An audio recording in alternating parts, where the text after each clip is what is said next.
Hi, it's Jason Munson, the Pellet Stove Pro, and it's actually at the beginning of the pellet stove season, and I wanted to give you some good tips on how to get your stove ready for the season. And if it's in the middle of the season, then you actually can do this too if you haven't done a thorough deep cleaning on your stove. So let's get right to it.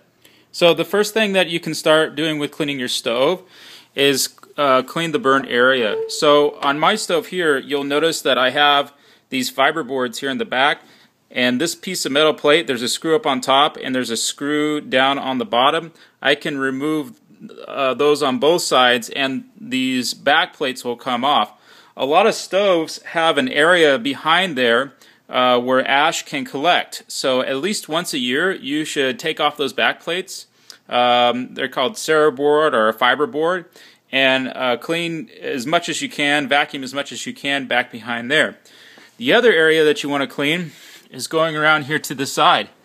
This is the combustion motor, and this is another area where you can get a lot of soot and buildup. There's on my pellet stove, there's 4 screws that hold the motor into the housing. You should take off the motor and reach back up in there and vacuum as much as you can possibly get to. And then the final area here is the chimney. What happens is as ash goes out this direction into this T here, it'll actually fill up over time. So most T's like this one do have a bottom cap on it, and you can take off that bottom cap and stick your vacuum cleaner up there. If you've got a set of brushes, then you can actually brush out your chimney, get it up a little bit higher, get more of that ash out of there.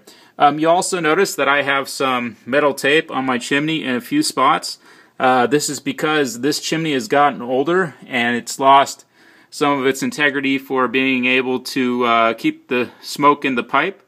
So if you're smelling smoke, that is a really good spot to start checking, and this is metal tape. You can buy it at most hardware stores. You should do this run through at the beginning of each and every season, and if you're burning a lot of pellets, let's say you're burning 4 or 5 tons of pellets in your pellet stove each year, then you may want to do this twice a year and get it cleaned out. It really affects the efficiency and the burn rate of the stove. As always, you can email me at ebay@jasonrmunson.com or call me at 530-409-5051 if you need any help, but otherwise, have a great winter.